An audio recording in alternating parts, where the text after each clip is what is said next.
Appreciate the opportunity to be here. I don't get an opportunity to sit in front of this many or stand in front of this many superintendents often. There may be a reason for that. We'll find out at the end, I guess. But we got a lot of information to share. I'm going to go through it pretty quickly, but feel free to stop me, ask any questions. I would like you to remember one thing. We didn't write the law. We're trying to interpret it as well. There are some other agencies involved, and you'll see some of that in the slides that we are waiting on answers for before we can do some additional guidance and things like that. But I think the goal here is to help you understand those pieces that are coming up that are part of Senate Bill 11, and also those that are not part of Senate Bill 11. There's a few additional laws, but there is plenty in Senate Bill 11 to keep all of us busy for a long time, and it's had a profound impact on the center as well. Just about me a little bit. I've been at the center for 12 years. I got my start, I've been in Austin for 40 years and worked for Texas Department of Mental Health, Mental Retardation for a number of years, working at the state school level and with communities, community services. And then kind of got into the risk management business. I don't know why, but worked through that. I've worked for Texas Municipal League, worked with cities. I've worked with TASB, a couple other risk management firms, and but my passion was to try to work with, I help to train law enforcement. I'm the TCOL coordinator currently, although I'm able to get rid of, able to have someone else take that pretty soon. So I work with law enforcement as well as school members and community members and state agencies. So anyway, that's kind of my brief background. So we'll get into some things. Now I want to say first of all too, I don't make slides like this normally. This has got a lot of words on it, which I prefer not to do, but when you're talking about the law, it lends itself to needing to see some of those specific words. So it's not as nice a PowerPoint as I would normally have, but I want you to know that the Texas School Safety Center started in 1999, around the time that Columbine had occurred. It was a thought already, but then Governor Bush put it into effect, and we were one of the earlier states that put together a school safety center, and we're one of several around the country that are pretty robust, and we're gaining in momentum all the time because of some of the new legislation. We're also in the Governor's Homeland Security Strategic Plan to work with schools, and we serve as a clearinghouse for best practices and information. Up until this last year, I used to tell everybody we're there as a resource. We're not a compliance agency. I can't say that much anymore because we're developing methods for being able to double check. I try to not use a C word if I don't have to and call it compliance. Matter of fact, our department's going to be called the Readiness Department instead of compliance. Our idea is to make sure that everybody's ready for their plans and procedures, and that of course you are compliant, but that's a process. We'll go through some of those things too. We're working with a number of other state agencies, primarily TEA. TASB has parts of it, because anytime you hear the word policy, that usually impacts y'all through TASB. And the State Fire Marshal's office is also named in the bill quite a bit, because any of the pieces that we do, we run past the Fire Marshal's office too, to make sure we're in agreement. So there's lots of things that's going to happen, lots of changes. Everybody wants to know where to go at this point in time. We're trying to do our best to get that out to folks. Questions that you would think ought to be answered in 10 or 15 minutes, I was foolish enough to believe some of those things. I said, well, here's clearly what we need to do. And then we find out it'll be 2 or 3 months before that becomes a reality. So there's some time in there. So know that we are working very diligently. We've hired about, in my division, the training and education division, there was about 4 or 5 of us, but there was 2 of us that really spent all of our time doing presentations and answering technical assistance questions. Now there's 5 of us. So we've done that. Our law enforcement, school-based law enforcement training has upped their staff. Our IT people, everybody has added additional folks, so we can be ready for reviewing EOPs and complying with our requirements under Senate Bill 11. With that being said, we'll just go ahead and get into this. I know that y'all aren't with charter schools, but I do want to mention that one of the big changes this year was it brought charter schools into many of the same requirements that public schools have had to be for many years. Having to have an EOP, having to perform those safety and security audits. The weird thing is if you go into the law and you're looking primarily, we're going to talk about Chapter 37.108 and 109 of the Education Code. Those two parts have the majority of safety and security information in that. And it talks about public schools and junior colleges, and it does not talk about charter schools. And the reason that doesn't talk about them, you have to go into Education Code 12.104B, I think it is, that tells charter schools what other chapters of the law they have to follow. And so there's a section T in there, that 12.104B, and then they've added section T, which makes them have to follow all of these. And all of these are sections that there were changes on in Senate Bill 11. So charters now have to follow all these same requirements that y'all do. And there's about 755, I think was the last count, maybe up to 800 already. They're growing very quickly, as y'all know. But anyway, just wanted to make you aware of that. If you don't see it listed in the law, it's because it's listed in another part of the law saying they have to follow that. Also, I know that ESC 10 has the link to all of our and files to all the handouts, and I know they're planning on providing you. So every slide you see, you will be able to get in a handout, 3 to a page. We just are not into killing forests, so you'll be able to get them as you like. And if not, I put business cards on every table too, so let me know anything. And I failed to say how much I appreciate ESC 10 putting this on and giving us an opportunity to be represented here. That's great. We greatly appreciate it. All right, so we're going to get into a lot of the individual things. There's a whole lot that was changed about emergency operations plans. And if you actually have read Senate Bill 11, it doesn't ever talk about the things that haven't changed in the law. So you've got all those things that were in 37.108 that remained, and then this just talks about changes. Some of these things are not changes, but we thought they were important enough to bring up. The district has to adopt and implement a multi-hazard emergency operations plan. Multi-hazard meaning you identify all of your hazards in your area and you have to have a plan that responds to all of those hazards. Your EOP must address, it used to be mitigation, preparedness, response, and recovery. We included prevention along with mitigation.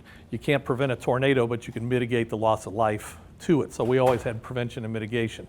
They threw us a curveball and threw in prevention this year, which makes us have to change all sorts of our guidance all the way along, even down to the unified school safety standards. But they're going to be divided out. So prevention, mitigation, preparedness, response, and recovery, you have to have all those things addressed within your EOP.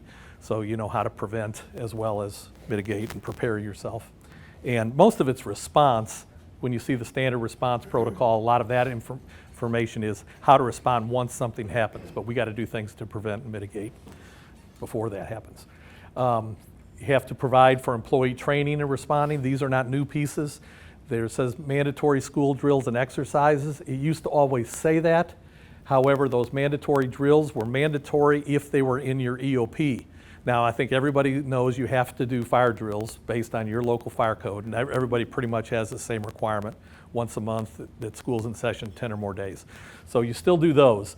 But in addition to that, now there will be a list of a minimal number of drills. And we'll talk a little further when you see the language in it, because it's a little confusing the way it was written, but we'll get into that. But there will be mandatory drills that have to be done now. Most of you, if not all of you, probably are already exceeding those, but they're minimals. And measures to ensure coordination with all these departments. This has been in law for a couple of years, but this is the weakest point that we see with school districts, because it says measures to ensure coordination. It doesn't mean just talking together like collaborating. It means you're supposed to have coordinated activities and plans with the Department of State Health Services, local emergency management agencies, law enforcement, health departments, and fire departments. Have no doubt the fire department and police department are going to show up and do their job, when they get called, regardless of whether you've met with them. But that should be part of your process for your emergency operations plans and other procedures. So we got to make sure that we contact our local folks, work with them to make sure that they look at your plans, they look at your processes. A really good example was many years ago, I was out in West Texas, and one of the groups said, well, if we have a bomb threat, we're going to call the sheriff's office and they're going to send out their bomb sniffing dog. And then if they find a device, they're going to turn around and call the bomb squad, and they'll take care of it. And so we started discussing it, and I asked them to let me know if they ever have any of those problems. And I had them call me back a couple months later. We had a bomb threat, and we called the sheriff's office. And what do you think they discovered when they called the sheriff's office? They didn't have any dog. And I said, yeah, well, they don't grow on trees. Those dogs are very expensive, and most small rural areas just don't have that kind of. My son actually has one. He's a detective for Austin Independent School District and was a canine officer. The dog's retired now, but very specialized. And then he said, well, call the, what did you do? Did you get the bomb squad out? And no, well, because we don't have a bomb squad either.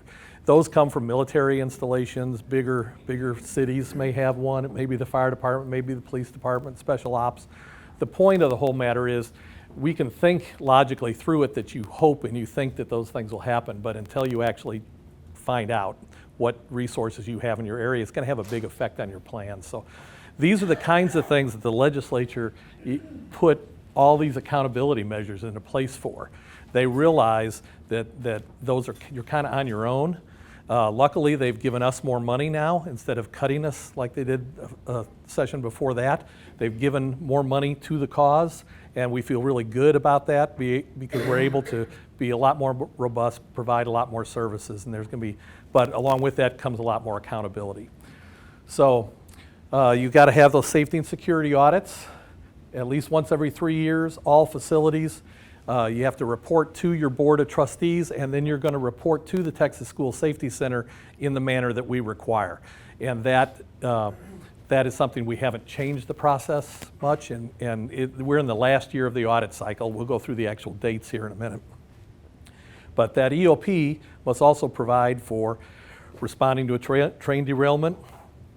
They put that into law. While that's very important, also you got to remember trucks carry the same stuff.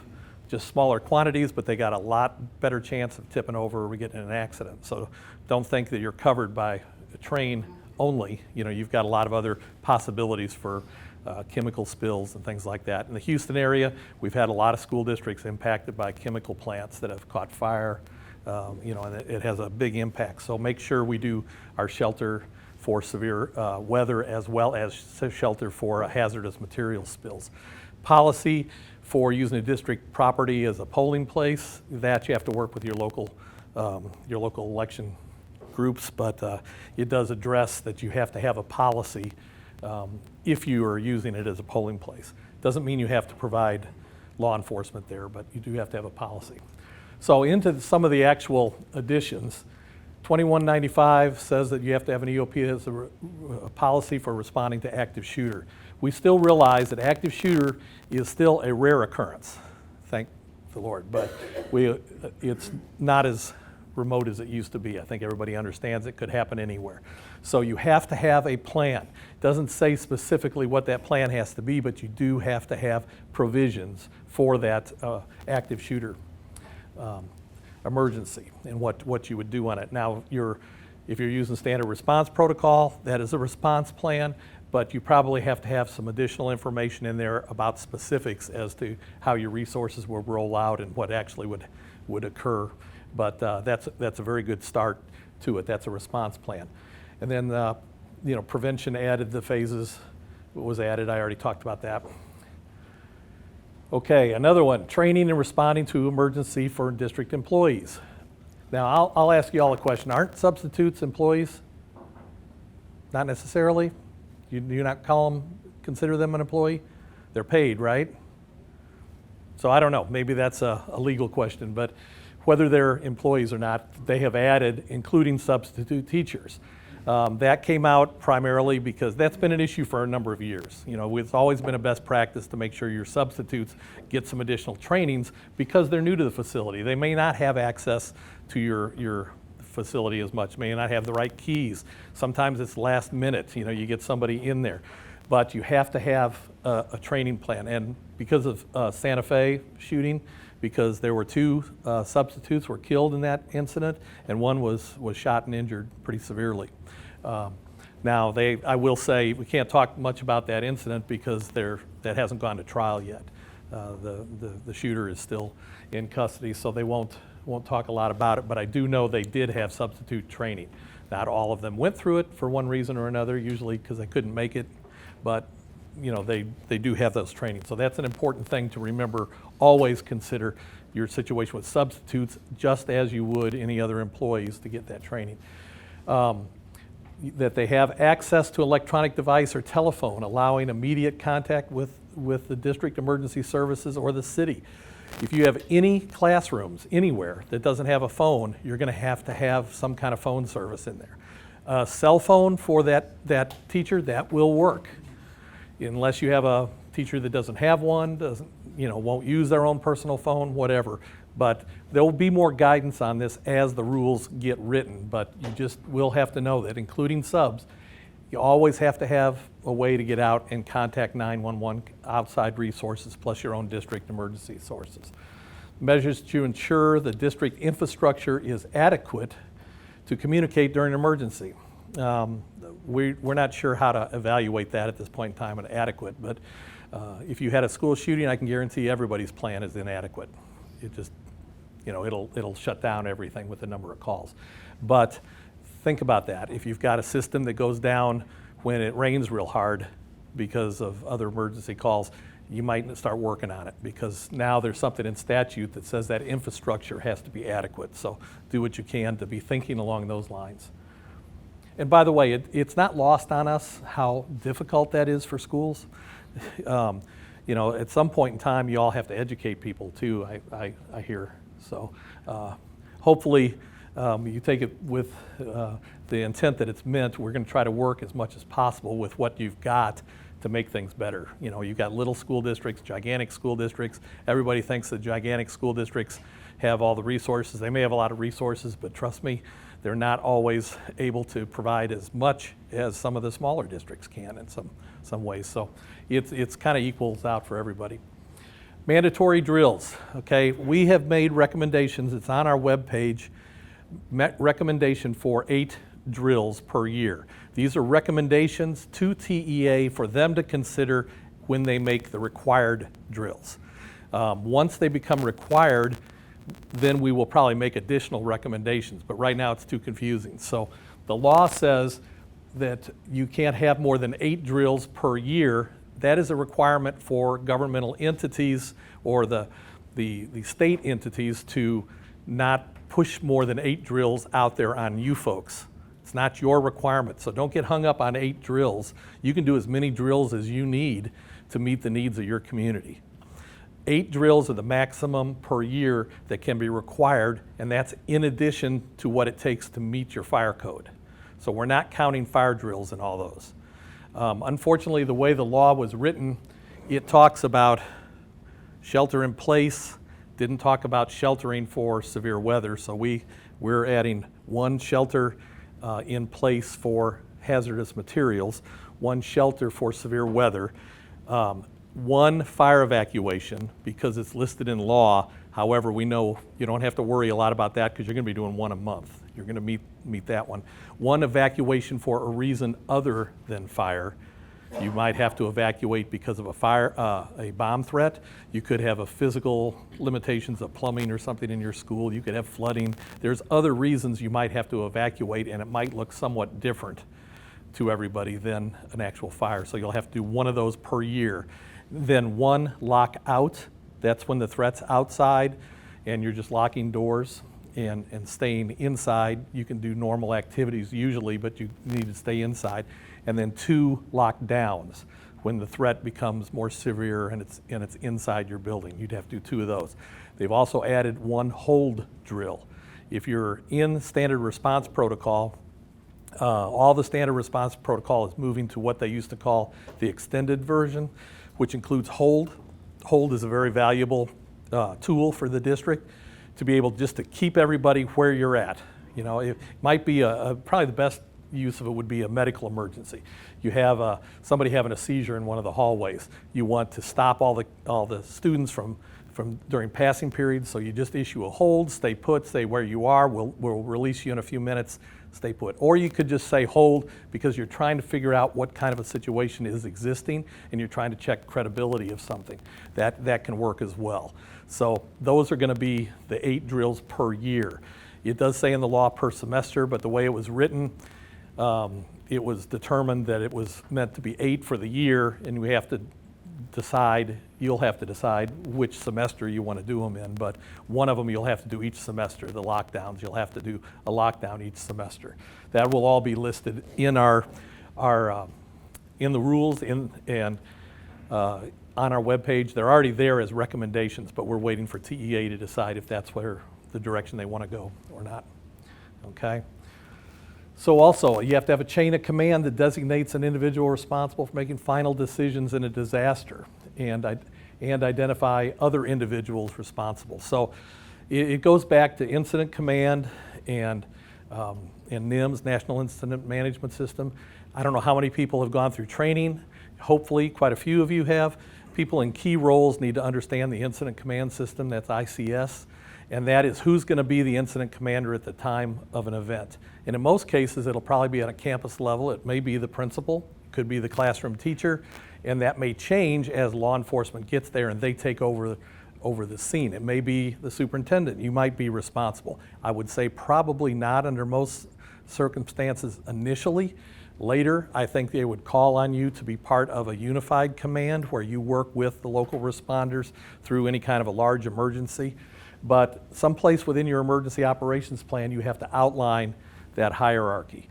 There's only one rule in emergency management. The person that is most responsible for it isn't going to be there at the time that happens. That seems to be one of the biggest things. So be careful about loading everything in at a superintendent level because you're probably not going to be where you could respond to a campus level incident. Now, eventually you'll get involved, but so that is one of the laws. And again, everything that's listed up here, guidance will be coming out on it as well. Doesn't mean you shouldn't be aware of it and start working through it within your own district if at all possible. Provisions that address physical and psychological safety incorporate the standard response protocol. If you have that, if you don't have that, it's not mandatory that you do standard response protocol, but it's an easily understandable system that works real well. The governor is very fond of it. A number of other people are very fond of it. I worked with John Michael Keyes for about 8 years to try to bring some of those aspects to Texas and didn't really expect that it would be adopted as widely as it has, but we're happy for it. But if you have any questions about that, we're lucky enough to have just hired a lady named Amy Cathy who comes from Harris County Department of Emergency Management. And she has been writing plans for cities and communities and working with schools for a long time. We are thrilled to have a person of that caliber that can help train. And she's going through all of our emergency operations tools. You may see a flag on them right now that says they have not been updated for Senate Bill 11. We're taking one toolkit at a time. We have lots of tools out there. So she is actually going through those as we speak. And we will have emergency operations planning training coming to your ESC. Provisions for ensuring safety of students in portable buildings. We have a list of best practices now on our website as well. They're fairly broad, but it talks about securing your portables. Unfortunately, right now, there are lots of places within the state you could get out of your car in the parking lot and walk right to a portable. And if that one door is the only thing between the kids in a classroom and that parking lot, that's not a good scenario. There's not very many layers of safety there. Of course, people should go through the office first, but those are only the people who are going to follow the rules. So there are some best practices up there. The law does not state you have to implement our best practices. We just have to have them out there for you to consider, and it'll be up to districts to put in some provisions for trying to identify where your specific issues are for safety and security and work toward implementing improvements. Ensuring personnel with students with disabilities have equal access. I think everybody understands that. Oftentimes we talk about those that have access and functional needs, additional access and functional needs. You need to be thinking along that lines, but now they've gone a little further just to make sure they have equal opportunities. I visited a brand new school and they had the library was on the second floor. beautiful facility, that's fine, but there's challenges with that. In an emergency, nobody goes up and down the elevators, usually. Those are shut down. So what kind of evacuation chairs do you have? Think about your staff that might have a hip replacement, a knee replacement. Sounds like you're hiring only old people, but that's not the case necessarily. But just think of all those temporary. You got football students that are injured and other things. So you've got to be prepared. They're considered in that category, of being handicapped or have access and functional needs issues. So remember in the back of your mind, just equal. We got the I Love You Guys Foundation that wrote the standard response protocol, had put in their standard reunification plan something about you might want to move your folks that are handicapped after the other folks because of where they need to go. Oh boy, it didn't take but about 5 minutes for one of the advocacy groups to call us. We had already taken it off of our website when we noticed it and have changed that. If anything, you better not think of it as an afterthought. I understand where their hearts were going. We had a school in one of our territories that was evacuating the school because of a bomb threat, and it was cold and rainy. They didn't want to take the kids in wheelchairs out into that weather, so they checked against the bomb threat for the whole area around where the kids were, and then they kept all those special needs kids in that one area while they evacuated the rest of the school. You can imagine what the Austin News was like that night. So I think a few people are in different roles at that school now. So sometimes it's just the perception even, I think their hearts were in it, they were trying to do the right thing, but unfortunately they got themselves into a situation where it could be interpreted that you didn't care about it, you kept my special needs kids in there with the bomb. Of course there was no bomb, but so we all understand, but that's why we recommend right now is to, institute the standard response protocol if you can. The thing about that, if any of you haven't considered that yet, you think of all the responders you have in your area. If that school district, they have to respond to using standard response protocol, but you've got another one that does something different, and another one that calls things different, it makes it very, very difficult. The standard part of it is really good, if you can swallow it. I think it's not very demanding. I think it's pretty understandable. It's good language. That's why we're recommending those things. So, provisions for immediate notifications to parents for a significant threat. I hate that. I think every threat's significant. I don't think there's insignificant threats or they wouldn't be a threat. However, this immediate notification is something that you will have to define. Immediate to me means I'm going to get the right guys coming first. I'm going to call the police department if that's who's needed, the fire department, that's who's needed.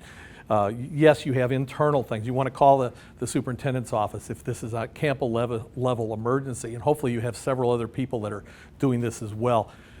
The point is not to delay things such because, trust me, the kids in the classrooms are notifying their parents at the same moment that police are getting notified. Sometimes they beat some of the responders there.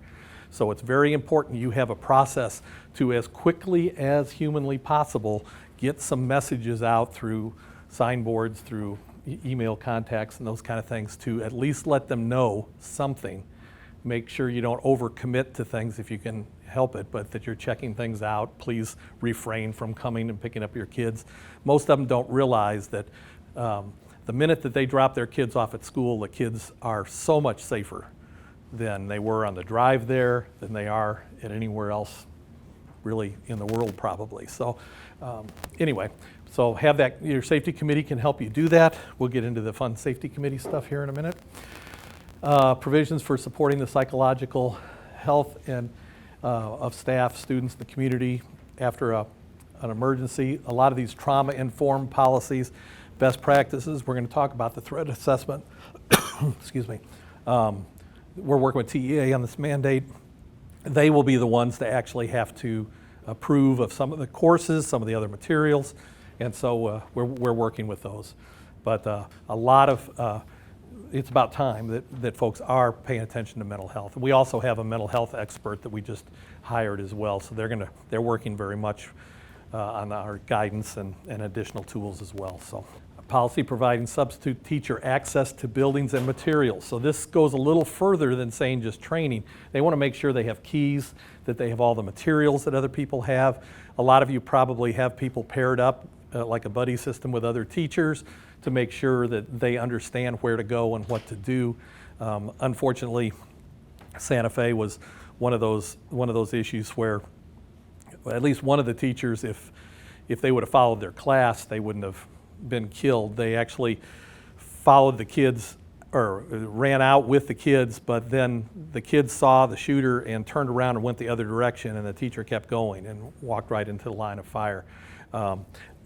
That situation is really, really hard. I mean, you can train people. The fact that they were substitutes had more to do with where they were than the fact that they were substitutes.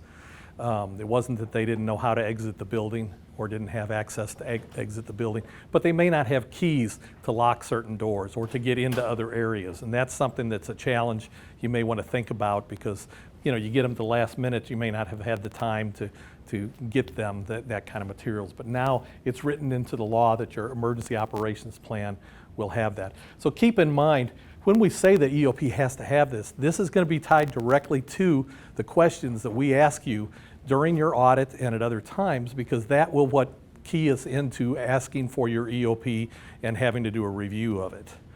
Some of it will be random, and again, we'll talk about that briefly in a few minutes. But anyway, any other duties for these employees, and the reason it says TASB up here is because they help to write the policies that will come out to outline some of those things. The name of each individual on the safety committee, the date of the meetings during the preceding year. That whole committee thing is changing, but everyone's been required for several years now to have a safety and security committee. We've put a lot of efforts into trying to talk to districts to make sure a safety committee isn't a list of names that would be on the committee should the committee ever meet. It should actually be committee members, and you should be meeting and taking notes. That has been significantly altered here. In a minute, we'll go through all those additional details because it's changed drastically and the accountability's changed. But make sure that you know who everybody on the committee is, all the meeting dates, and even for the prior year, so you could document that. All right. Also, they charged the Texas School Safety Center with reviewing EOPs, and that's the way we abbreviate our name, Texas School Safety Center. Notification to TEA for non-compliance and potential public hearings. There has never been anything written in law that was a penalty or a provision for not following the rules on EOPs or audits. Now there is. So when we set up a process to review EOPs, that will, number one, it'll be random to start with. So we will pick out of 1,025 school districts and 800 charter schools and 50 community colleges. We will pick and get on a schedule to review a certain number of those based on our capacity. We have to hire all new people. We actually even have to get another building because we don't have enough room to house all those folks. So all that is in the works. You will not send us an EOP unless we ask you to send us an EOP, and then we may ask for the basic plan. We may ask for different parts of it. We're not certain, but as we create these rules, as we get staff and the process developed, we will be letting you know. We will get you that information so you'll have a better heads up. But you are not looking at having to review your EOP until probably the 2021 school year. Now you may have to answer some questions because the law went into effect at least September 1. Technically it went into effect the minute it was voted on, but as of 9/1, those processes still haven't even been cleared through TEA. So as those things are developed, we'll know more about it. We don't think we can hold you accountable for things that you haven't seen the processes for or have training for. So we're doing what we can to roll that out in a more systematic manner. But so don't panic right now. There'll be plenty of time to panic later, but right now we're okay. And also just want you to know our mindset. The way this will work is if we ask for your EOP, it might be random, or it might be that somebody said, no, we don't have a multi-hazard plan. You would be surprised what districts tell us in that regard. And some of them aren't. I've had folks that just sent us the SRP, the Standard Response Protocol, and said, here's our EOP. That's not an EOP. That is a response plan, and it's good. It's a good start. It'll work for multi-hazards, but it doesn't contain all the things required by law. So when that happens, we will have our team review it. We will find the areas that we're lacking to make it compliant, for the lack of a better word, and then we will contact you. And we'll work together with you by providing you resources and everything to get that fixed. And when that is up and improved to the point where we think it now is compliant, you can go ahead and get your board to approve it, move on from there. It doesn't have to be, we don't even turn in your names to TEA unless it's several months down the road and you haven't been responsive. At that point, if nothing's done at the end of 6 months, I believe it is, we have to let TEA know. I think we have to let TEA know after 3 months, but after 6 months, you'll have to do a hearing, a public hearing. I think a district would have to work pretty hard to get in that situation. I don't see that as being something you all should have to worry about. Rely on us and other providers and stuff to help you through that, because the whole idea is to get things improved. Yes, ma'am. Well, it's a good point. The question was, does that have to be approved by the board? I don't want to get into what your board may expect you to do, but no, not necessarily does it have to be. Now, the law does say you must adopt and implement a multi-hazard EOP. So when you say adopt, I would think that does have to be something that probably leads itself. You could talk to your attorneys about it or TASB about it as well. If you're making some significant changes, especially if you've been identified as somebody that has some non-compliance issues, I think it would be worthwhile for you to run it by your board and say, we've made these improvements, and let them know you can do this stuff in closed session, and our review from this is not subject to open records. So we will not be sharing that information with anybody else. We'll be working directly with the district. So you could make changes, like you should be doing anyway, making changes to your EOP as needed. I would recommend that you look at possibly adopting a new version or an updated version of your plans every now and then, just to make sure that your board is kept. Yeah, and always, I would say, always make changes as needed. I wouldn't hold up on making a change because your board hasn't had a chance to look at it. I'm just saying, with these accountability measures, it may be a good idea. I would stop short of saying it's going to be mandated, but it may look more toward your procedures that you have within your district. But that's a good point. After action reviews, even your audit results, the whole idea of that is to be able to identify needs for changes in your plans and processes. We will be sending out the questions that we're going to ask you in your audits. Those usually come out in April. We're going to try to get those to you by around the 1st of January so that you can see what questions are coming up. So we'll give you a little more time. One of the issues is, and we've seen this in the past, is once folks get the questions, that then becomes their audit. They go out and just get the answers to those questions and said, we've done an audit. That will not qualify as a 3-year comprehensive audit of all your facilities to just answer those questions. That's reporting, okay? So, but if you have any questions like that, get with us. We'll sure work with you on those things. This has been in the law for quite a while. You have to establish a safety and security committee. They have to participate in developing the emergency plans consistent with the district multi-hazard EOP. That's for campus plans. I guess they've left out the word campus. Consistent with the district plans. The needs of campus facility and all that. So you want to make sure that, not required by law that you have individual campus plans, but your campuses can be in different areas and represent some different needs. So it's a good idea to have a campus plan. But whatever those campus plans are, they should be consistent with the district plans to the extent possible. You may be near railroad tracks, or you may be further from railroad tracks, or other hazards that you have to address, but make sure that you have those. And that committee is very important. It'll provide the district with any information about the audits and help out, and they're supposed to review each audit report before they send them into the school safety center. Any report that gets sent into us, your committee, Safety and Security Committee, should review it. The point of it being there shouldn't be 1 or 2 people in the district that know all these answers. It should be shared and understood. You would be amazed at how many people call us and ask for a copy of what they submitted to us the year before or the 3 years before. But we understand. I mean, it could be this person has always taken care of this and they left. They retired, whatever. And those files, you probably have it somewhere, but we can release to you the information you have sent to us, but it has to come directly from the superintendent. And then it's going to go back only to the superintendent. And if you have a new superintendent or a new designee, send that information in to us. It's very important to have a designee. We know that a lot of these things are not done at the superintendent level. So, if you're doing the audits, you're not responsible for all those things. Having a designee, another person that can get the information sent at the same time, is pretty important. So usually, I've said before, don't send it to the superintendent, send it to their administrative assistant or something, because they'll take better care of it than having 500 emails a day and things like that.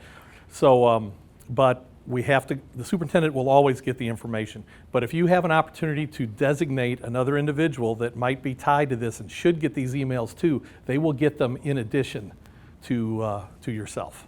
Okay, so think about that. If there's a change, just give us a call. Actually, ultimately, what we're going to need is an email from you saying, please change my designee or appoint my designee, Tom Kelly, to, for the purposes of doing audits and everything. We'll put them in. They'll get the emails at the same time, and then we can share information with them.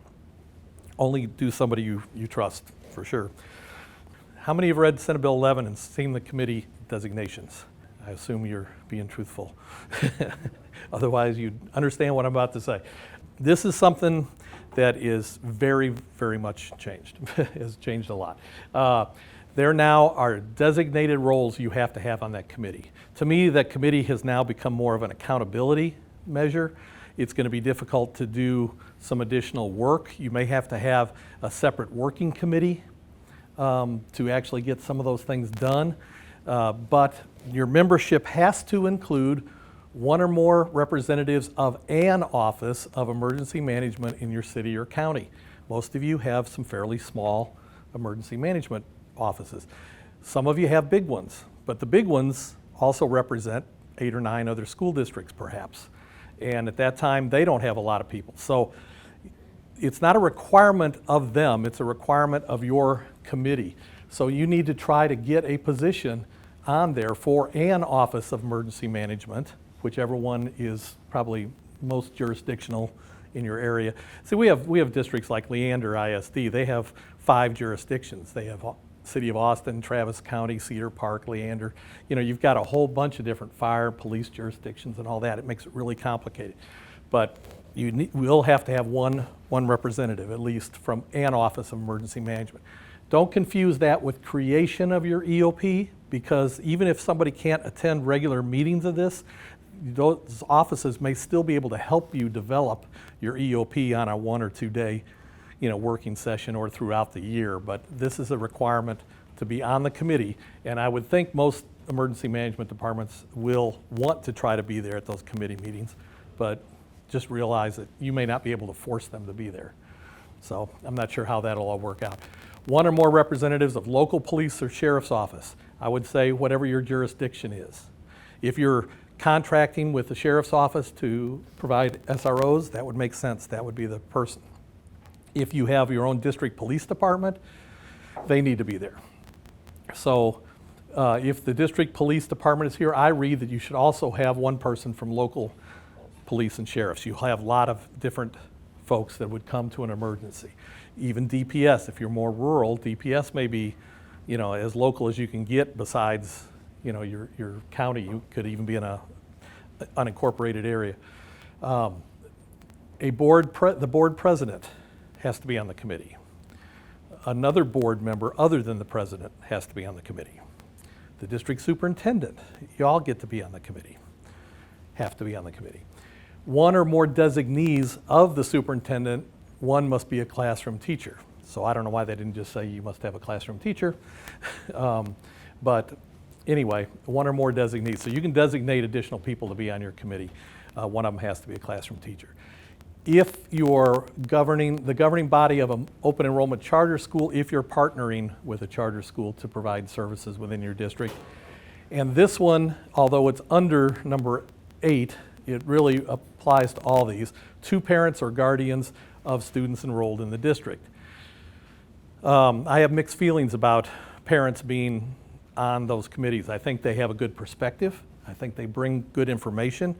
They're hard to control. You can control your own employees a little bit easier. One thing I might suggest, and I would surely run this by your your legal counsel first, but I think it'd be a good idea at one of your early meetings to put forth a little agreement about confidentiality for those meetings. Just, whether it's, a legal binding thing or not, just to remind people, you're going to be discussing the vulnerabilities of your school, information that should not be shared with the public. And so whether you're an employee or you're a parent, you should not run back to your spouse and start talking about one of the schools or one of the teachers did this and created a situation. Those kind of conversations have to happen within those committees to be able to fix things. But you can imagine what it would get to if that gets out in the community. So this is kind of a double-edged sword. I think it's important, but yet there's some additional considerations there. As far as I could read, it doesn't say they couldn't be the same people. I would caution you about getting somebody that's a police officer, a parent, a board member, starting to wear so many hats that now your committee is back down to a smaller size. I think you'll draw a lot of. I don't think that'll happen very often, but I wouldn't worry about it a great deal if they have combined roles. Mainly, it's getting a hold, because you all know the parents that you think of the ones you can trust that would be valuable, and the ones that, oh heck no.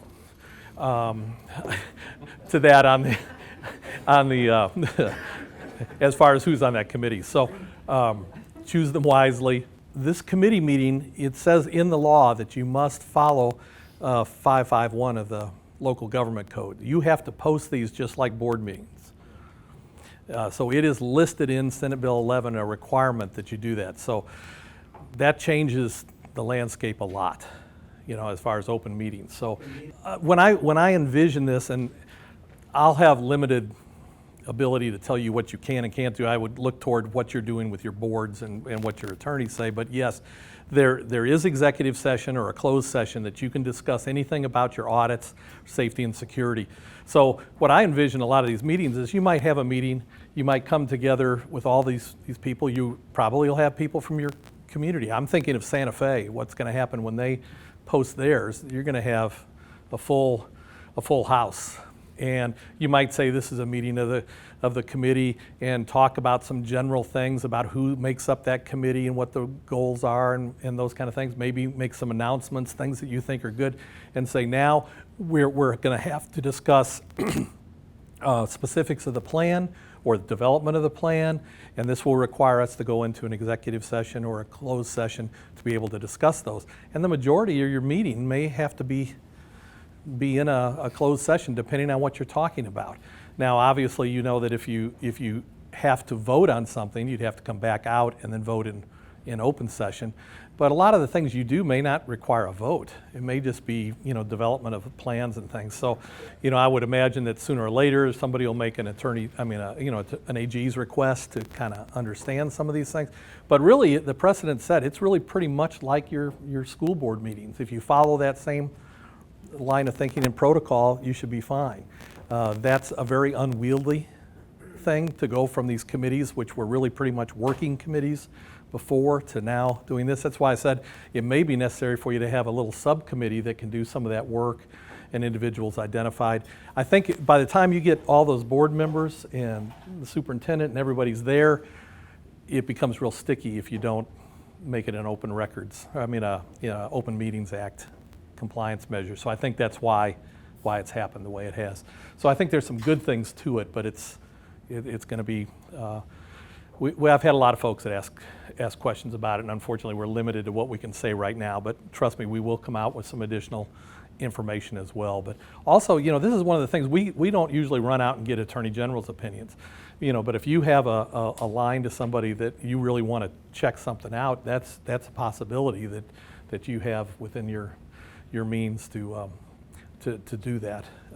We also have, besides the School Safety Center, we're part of Texas State University, so we have to go through Texas State University's legal. And you think you have challenges. The university doesn't want to bring up anything that's difficult, that may be testy. So it's another step that's quite lengthy for us to get into. So they want us to keep those down as much as possible. Periodically, the committee should provide recommendations to the Board of Trustees regarding updates. That's kind of what we talked about before. I think it's important to keep them up on where your plan is, if there's a lot of changes to it, what's been adopted. And also in accordance with best practices identified by the agency and or a person included in the registry. Let me try to explain that real quick. In the past, when you do an audit, you're supposed to use the procedures developed by the Texas School Safety Center or a comparable entity. And we always felt like a comparable entity might be somebody like an ESC, somebody like another educational center of some kind, like the Harris County Department of Education, somebody like that. They changed the law now to say using procedures developed by the School Safety Center or a person listed in the Consultant Registry of Texas. The problem with that was an unvetted registry. So somebody who may have known nothing about safety and security could put their name on it and now develop the procedures for your audit. Doesn't make a whole lot of sense, but that's what the law went to. Now, in another place of the law, it requires the Texas School Safety Center now to vet that registry. So we have to verify that information about not only the qualifications, but the ability of that consultant to be able to render those services. That's really difficult. I don't know how we're going to do all of that, but there are several measures we can do. One of them is taking certain courses that we will have online, making sure that they understand some of those things. We can require them to do some other things. At the same time, the state sunsetted the legislation that would have required individuals to have a private security license. So there's no private security licensing through DPS anymore, which we could have relied on for some of those background checks and fingerprints and insurance. So that some of those things went away. So we are establishing a vetted registry. That's another thing that's within our compliance or our readiness division to get that back up and running, because right now it's had to be pulled down because the people in that registry are not vetted. So if a consultant says, I'm here and I'm going to do audits, they're going to have to wait till we get that system in place for us to put them on the registry. Doesn't mean you all have to not hire somebody if you want to hire somebody. I'm just saying that step is not available to you right now because it's down. So I would say continue with what you've been doing, whether you're using the ESC or you're using somebody else that you feel comfortable with. The biggest vetting that ever is going to happen is for them to provide you with references of other schools, and you check and make sure those people know what they're doing and they're happy with them. But we're going to follow what it says within the law and set up as much a robust system as we can to get that registry up and running. But periodically, that committee should be making recommendations to the board about changes. Doesn't really say that the board has to vote on it. It's kind of up to your district, I'm assuming. I always think that if you have it in writing, I would check with TASB. TASB would probably say in most cases that if you can vote on it and adopt it, it'd probably be cleaner.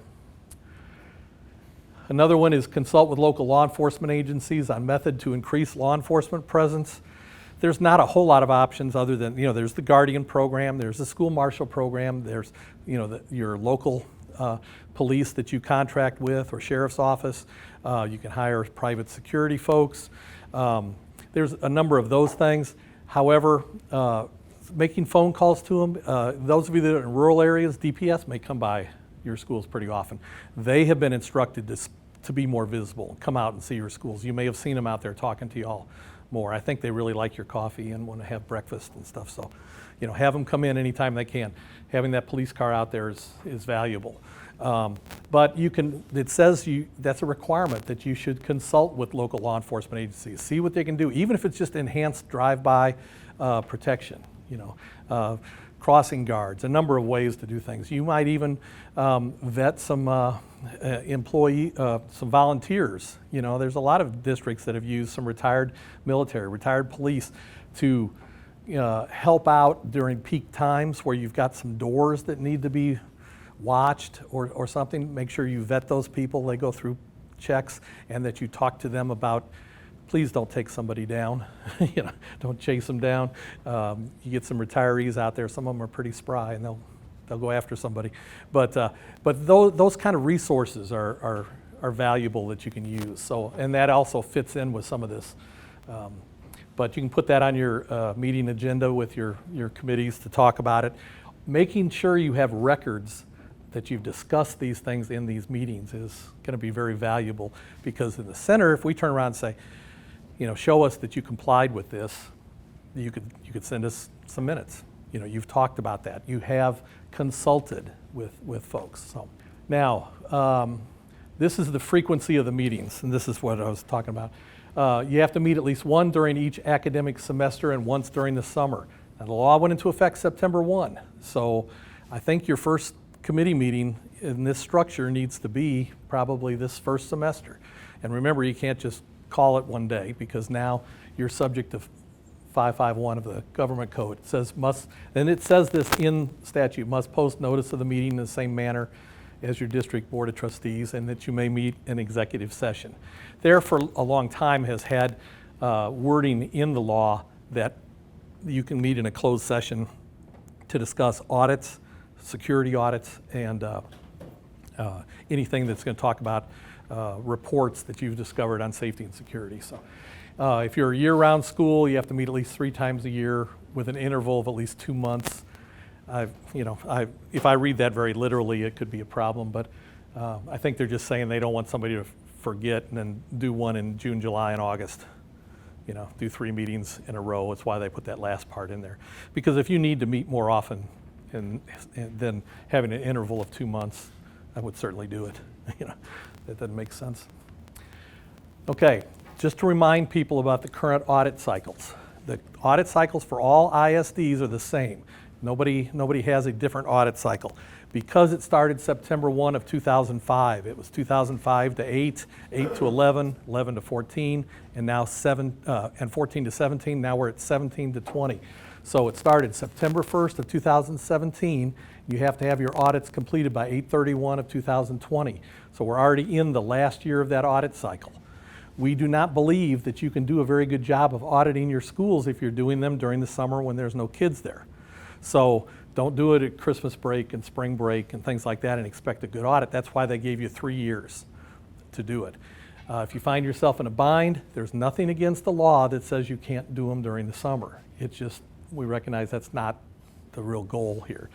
Now, if you're junior colleges, they got started in 2009 was their first audit.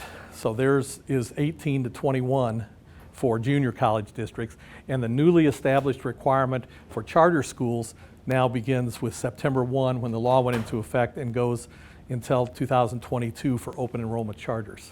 So there'll be 3 different cycles that we'll be monitoring. We do this because when you send in that information to us, we have to write a report that goes to the legislature. You can go on our website and find previous year's reports. And those questions that we ask vary a little bit each year, and that's what we're going to get you in January instead of waiting until April.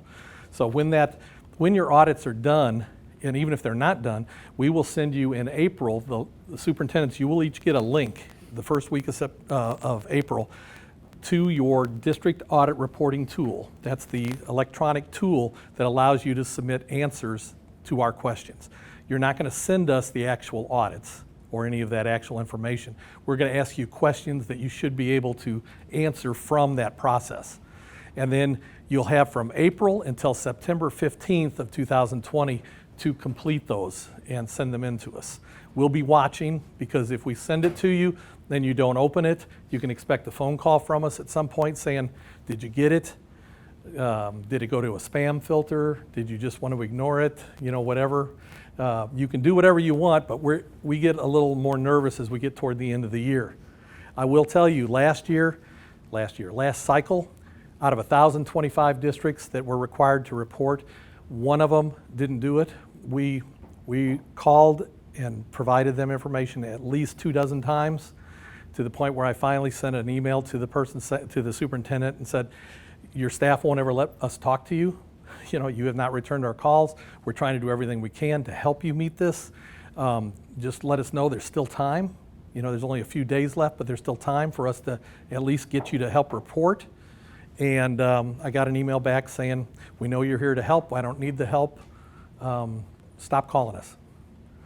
Okay, we did that. He got some calls from some other people a little later on. I think the superintendent retired.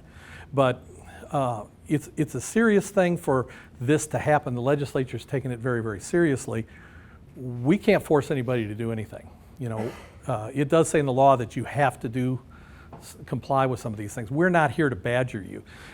Sometimes it takes a lot because it keeps going to a spam filter or something. So us sending it again and again and again isn't helping you to get the material. So we will know, because if you open it, it'll change the status from unopened to opened. Once you start working on it, it'll monitor it and it'll just tell us, oh, they're 50% done. It helps us because sometimes we find that you're 99% completed. That usually means you didn't click on the final submit button. And so we'll call you back and say, hey, did you realize you need to do this? Or do you need a copy of it? How can we help? But we're going to do that again. We'll always do that. It's getting less and less important for us to do that because everybody understands the process. But you and your designee will get that information. And feel free to call us anytime, to check the status. That's what we're here for. We just don't want anybody not to have opportunity. We can't force you to do it if you don't want to comply with it. But I don't think that's the case. This was just some abnormal situation. So that's a copy of our model procedures. Remember, you can get, our cycle. The first step is establishing a team, training the team, looking at surveys and interviews for the audit, model audit procedures, entrance conference, document review, a walk through your facility, and an exit conference. So it's not just taking that big, monstrous checklist. We have about a 500 question checklist out there. And that checklist is a tool. You don't have to answer all those questions. It is a tool for conducting your audits. You can pick out the things that are important to you or not important to you. That's up to you. We suggest you don't cut it down to only 10 or 12 questions and do a drive-by audit, because that you'll be under scrutiny if anything goes wrong. I always think of it as if something happens like a shooting or any other kind of major event and somebody loses their life, everyone's going to come looking. And they're going to look at everything. And so if you can't feel good about that you've done a comprehensive enough job that meets this, that's where the problems are going to hit. So you're going to work with us to do this ahead of time. Then you're going to assemble your findings and create that report that you give to your board, and then you're going to answer those questions will be our report that you send in electronically. Okay? And these are the items that we're consistently wanting you to look at. Interior, exterior of all facilities. This isn't just schools. It's your transportation, admin, climate and culture. What's going on? Is there a lot of bullying? Good communication? What's happening? Data and documents. All your EOP. You have crime data, behavior data, your PEEM stuff. What kinds of things are going on in your school that you need to address for safety and security means? Okay. We talked about this, the vetted registry. You're going to have to certify that any funds used for the safety allotment are used only for the purposes allowed in that safety allotment. We don't know details to that yet. They said TEA is flowing these funds as part. I don't understand this part here, but I did make another slide of it. This was something that they shared with somebody that understood where the money was. So you probably know what all this stuff means, but I think it started out at $50, right? Now it's down to $9.72. Does that sound familiar to anybody that knows it? Per student in average daily attendance. I don't know what this means. The LPE and DPE columns use estimates of ADA as described under student count section of page 1. DPA column will be updated at near final settle up in September of 2020 with ADA from the district's PEEMS summer submissions.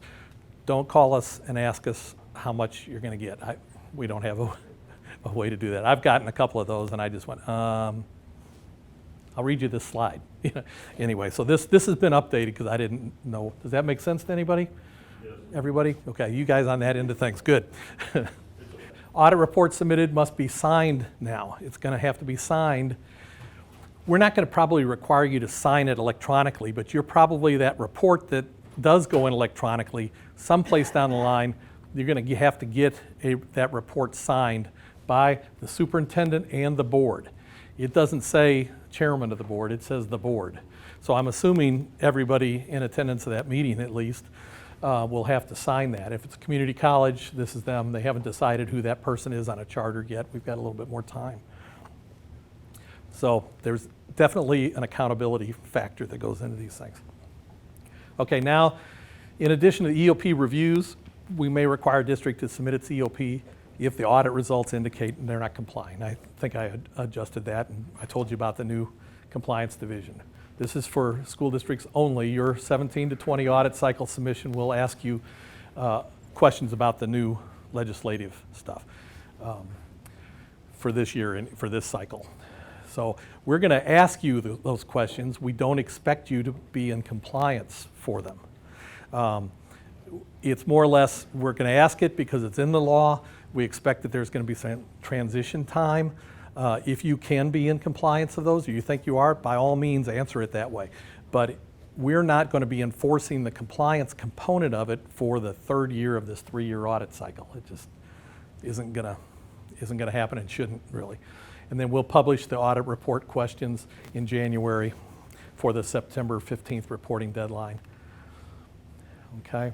Now I'm going to talk real quick about threat assessment teams. Is everybody aware you have to have threat assessment teams?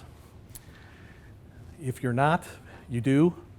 Senate Bill 11 says you're going to have developed threat assessment teams. It gives definitions, reporting procedures. TASB will adopt the policy, which should come in the update number 114. Threat assessment training has to be provided by only the Texas School Safety Center or an ESC. That was something that was kind of a surprise to us when they put that in there. And we've contracted right now to do 20 digital threat assessments and 20 threat assessment courses at every ESC in the state. So you have some here at ESC 10 that are scheduled. So when we get TEA adopting the rules on threat assessment, we will send out those additional procedures. But those threat assessments, we're having to limit it to 5 people per district right now because there's just not enough trainings to go around for 1,025 districts and all their teams. But you do have to receive some training, and it has to come from us. We do not charge for that training. We're pulling out the cost from the legislative funds, so it's not going to cost you anything. The ESC is working with us and not charging anything, so it's a great opportunity. But get in there very, very soon. You'll actually have 2, actually. I think there's one in the spring and one in the fall, so we're doing 40 of them this year. So we're in the midst of, we started our first one in Huntsville. It ended yesterday, the digital. We're doing threat assessment one day, and separately you can register for the digital threat assessment. In order for your staff to go to the threat assessment, there is an online course as a prerequisite. It's easy, it's a good course. Take it, it'll give you some good basic information so we can spend more time in the in-person class going through the how-tos instead of what is threat assessment. And when you talk about threat assessment, doesn't mean they have to be everybody from within your school on this team either. You're going to have to use some community resources. Law enforcement, psychologists, maybe, a number of other folks. But at least if you're trying and you're sending what you can, there are people that are only sending 1 person to the training. Now, and there are people that want to send 30 people to the trainings. You can imagine the big districts have a lot more threat assessment teams to cover all the kids in their district. They can't get everybody trained they need to. We will allow additional people to go. We just have a contract for 100 people per training session, but we're allowing 115. If anybody drops off, we're pulling them off a waiting list and trying to do our best to get that many done. So we're all over the place throughout the whole state. So we'll see how that goes the first round. And that's one reason why I said earlier that threat assessment's not going to be a compliance issue till the 2021 year. And we have to get definitions on training. Does that mean that your people that have gone to the training can train the other people? To some extent that has to happen because you're going to have people dropping off and coming on and things like that too. So this is the wording in the law. Superintendent shall ensure, don't you love hearing that, that the members appointed to each threat assessment team have expertise in. Now this doesn't mean individual people. You don't have to have a counselor, a behavior management person, mental health and these don't have to be individual people, but these are expertise levels that each of these, that the team has to have. So you could have one person that is in law enforcement and understands school security and emergency management. That might get you, a few folks. But the main thing is look at all these. Don't think that it has to be a separate person, but don't load up too many qualities or expertise on one individual either. So we're interpreting the law as we go along. We'll issue additional guidance as to what all that means. Okay. Threat assessment team may serve more than one campus, provided that each campus is assigned to a team. So smaller districts will probably just have a district team. Bigger districts might have a district team, but might have a high school team or a middle school team or even an elementary team. It just depends on what your needs are. But you can get by with having at least one team, but all the campuses have got to be represented by that threat assessment team. And I would encourage all of you to take the online course. If you go to our website and go to threat assessment, it'll have a learning portal, and you can go to that learning portal and set up your to get into it, to register for it, and take the course. And it will give you a lot of information about what threat assessment is and what it isn't. You know, we're trying to look at somebody that makes a threat versus poses a threat, you know, and try to make sure that we understand what's going on with that child so that we can give them the right intervention. The idea is to wrap services around that individual to get them off of whatever pathway to violence they may have. So, you know, this is a very important step. If we want to stop school shootings and violence in schools, this is our hope, that we can start reaching people before it happens. You know, we're not going to get into talking about the gun issue, but this is very important. So, best practice, establish that threat assessment team, so get working on those things. Make sure you get a copy of all these slides. Take the training, the team member, and you'll understand what they are and they aren't, and begin implementation of getting the training and working toward that. 2195, those are for peace officers. It used to be that if your district was under 30,000, you didn't have to have police officers taking this 4064 course required by TCOL. Now it's for everybody. Any officer that works in a school has got to go through that training. It's very good training. It talks about the adolescent brain. It talks about development. It talks about special needs. It's information that most law enforcement officers don't get if they don't get around and understand schools. We are offering 40 of those, 2 in the spring, 2 in the fall. They're out there right now. They're free to officers. They're 20 hours of training. Go to our website for that. Yeah, and just officers that began their employment before September 2019 doesn't have to get it done until August. Duties, I'm not going to go into a whole bunch of these. These will be on your thing, but you know, you've got to understand the duties must be included in your code of conduct, your improvement plan, a memorandum of understanding with law enforcement. In determining the duties, the Board of Trustees shall coordinate with the behavior coordinators and district employees to ensure that district peace officers are all tasked with duties related to law enforcement. You know that several years ago that was changed. We couldn't have kids hauled out of the classroom in handcuffs because of the behavior. Now if they're a danger to themselves or others, and you constantly see in the news where somebody violates that and is overreaching. So law enforcement is there for criminal activities and law enforcement intervention. So. Also the criminal procedures, if they're engaged in conduct as a felony offense, you know, to conduct a threat assessment. It's very important to have your police officers on your threat assessment team so that they can separate out this information too. And again, we're going to give some resources about FERPA because I think that's misunderstood. There's a lot of information that can be released in these type of assessments that is vital to being able to protect against violence in the schools. The law enforcement agency has to provide to the superintendent or designee information related to the student for the purpose of conducting a threat assessment. So if law enforcement knows a student has got an issue and they're in the school, they have to provide that information to the superintendent. The school board can enter into an MOU regarding exchange of information if you have some other entities that you want to utilize for your team and share that information. Notification regarding bomb threat or terroristic threat. It's similar to that other notification, except this is specific to bomb threats. If they receive a bomb threat, then or other terroristic threat, notification of the threat as soon as possible to the parent. Now, I don't know why they couldn't have used that same thing before instead of saying immediately, but anyway, same kind of thing.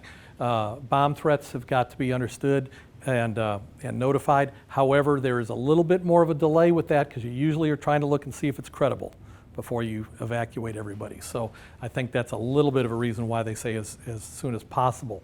You might tell them we're in lockdown or we're on hold, you know, while we investigate a situation, but you'll see what happens. Traumatic injury response, 496, this is the Stop the Bleed, bleeding kits. You all are aware that you have to have bleeding kits in your schools. Also, there's training. TEA has not yet, to my knowledge, released the information about which courses are available or approved for that training. That will be coming. I heard I think it was from TEA, a real broad definition that says you have to have kits, bleeding control kits, in your district. Kits meaning more than one. I would not recommend that you just have 2 kits within your district if you've got, a bunch of schools. I would think that you ought to have, the rest of the law talks about access, that your staff and students have access to these kits. I don't see how that could be if you don't have one in the school. So, but that may be one way to interpret it. Just remember there's specific items that have to be in the kit, and so follow that. Sometimes you may have to add something to it, like a space blanket or something. I think that was, also I think TASB's buy board has them available to districts as well. So if you're a member of the buy board and want to get in there and look at those, you should get them at a pretty reasonable price if you have to go that route. But that's an excellent, we don't really care how it's done as long as you can meet those requirements. And it is really important because it doesn't only have to be for active shooters. I mean, somebody could fall on the playground. Just there's a lot of safety issues in schools. So then all the districts shall develop and implement your protocol by January 1st. At least that's what's listed in the law. This one is one that I think schools are further along on than most, because a lot of folks, like you said, have put in the kits and everything. The training's another piece. They remove restrictions on how many school marshals can be there. It used to be based on population. That's no longer there, and private and charters can put those folks in there too. Supposedly there are standards for facilities that TEA is working on. They expect those to be out in 2020. And then there could be time waivers that we would have to ask questions about, but we're waiting on TEA's instruction in those areas. The Mental Health Consortium, we've worked with a lot of those mandates. We're right at time here, but I just wanted to let you know these are what's going on right now in our schools. We're doing threat assessment, digital threat assessments, the school-based law enforcement training, standard response protocol training.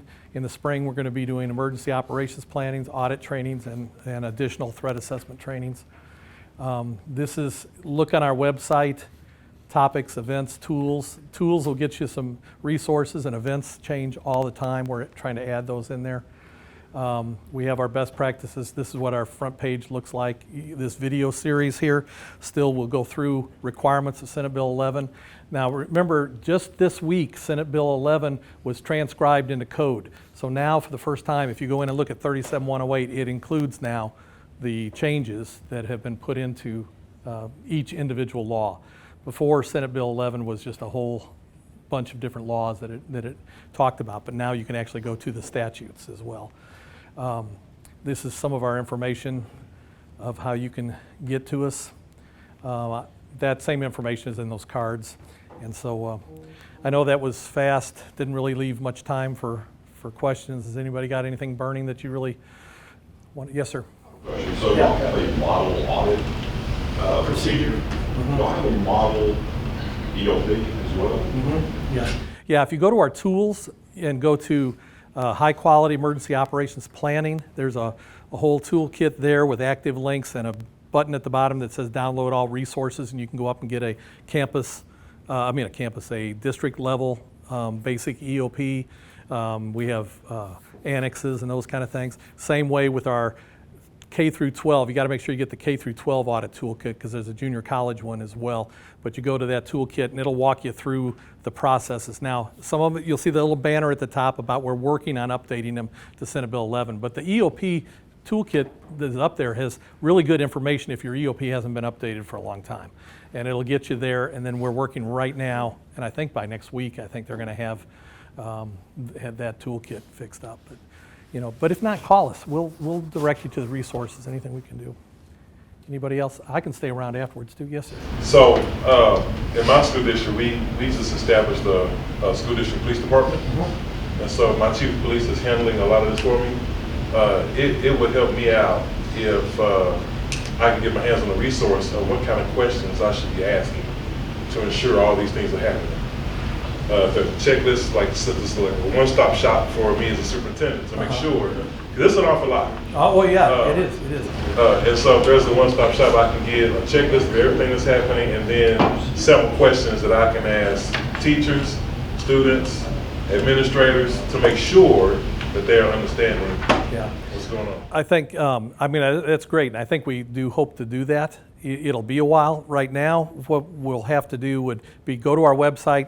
There's that video series. If you click on the video series, literally there is a narrated, it's not really a video as much as it is slides. It has handouts and updates, and it also has, it's narrated, and it'll go through just EOP, audits, by topic. There's about 5 or 6 different topics.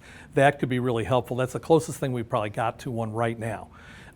We hope to be able to put, an actual checklist together, but having it just put in code now, if you go look at 37108, 37109, I realize at a superintendent level, that's probably not something that you're going to spend a whole lot of time with, but that's really, really important that your folks and your chief get on that and understand, because 37108 will go right down the line. Your EOP must do this, this, this, and this. But, eventually we'll get around to making some enhancements. We're just so busy right now trying to get the most important stuff up. But it's a good point, and we'll try to help any way we can like that. Okay?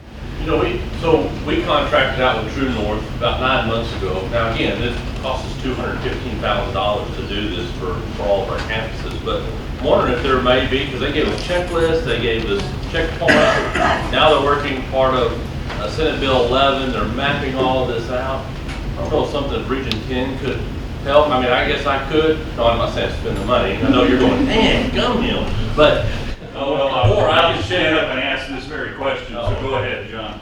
no, but I'm almost wondering if we could do something like that where we brought that piece in. I wouldn't mind sharing it. So I want to tell my board that we just spent all that money and using some of those components, but it's great stuff. And it took a lot of time and energy. It built our committees, it built our EOCs.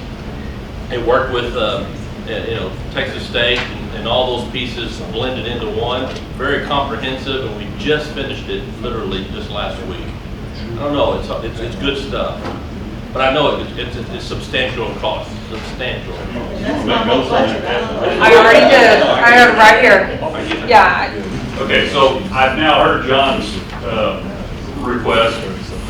Having sat through for an hour plus here, what things popped up into y'all's heads that you thought, wow, I need to ask if Region 10 can help us with that? And let us go ahead and make that list and start finding those things that we can help you with. And if we can't help you with these, finding the resources that can help you, such as what John just mentioned with True North. So what popped into your head? What was the name of it? True North? True North. Well, I think Roosevelt's request is. The checklist would be awesome. Yeah, we have all of For that. all the bills they've had.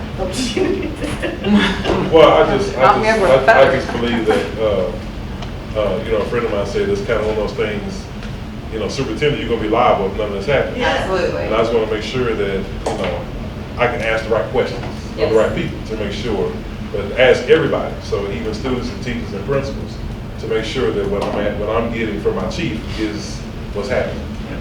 And don't forget, in January, we're going to get you the questions we're actually going to ask on your report that you turn in. That will be several months before you'll be able to turn them in. You won't be able to start reporting them until April, but that may be some sort. But I understand your need to get something out there now to It start. sounds like there's a checklist right there that at least is a starting point. Yeah, and I'm not sure. Like I said, we hired 3 new people. One has been there 3 days. One's been there a week and 3 days, and one's been there 2 weeks. So we're working on the highest priority first, but I'll definitely bring that back and see what we can. And I'll do some investigation to see how we can help and what's the most appropriate way that we can maybe start that checklist. We can do some things to help and support with that, and I'll certainly be This may be John's a brain. start of it, because most of For sure. when you get these handouts, it's What else? And Well, it's a question and then a question for Region 10. So on the regional service centers where they have to go through the training for the school threat assessment, there's a digital one the next day in December. Do they have to go to both of them? no. They're even registering separately for them. The threat assessment's written into law. Digital threat assessment is not. Okay, so then my recommendation would be for Region 10 to have maybe an additional location other than at Region 10, since we're bringing 5 people to this event, for school districts that are an hour and a half away from Region 10, maybe have an alternate location other than the regional service center? These are all trainings that we're contracting with people that we're bringing in, so it's a Texas School Safety Center training.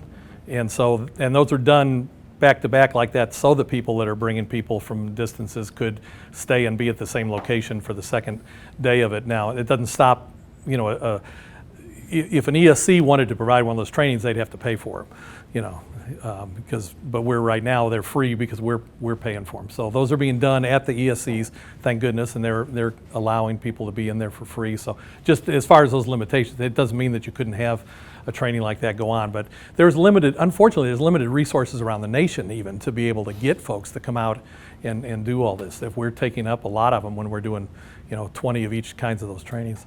I think the initial, what you're seeing here, where the wording was, has to be provided by the Texas School Safety Center or an ESC.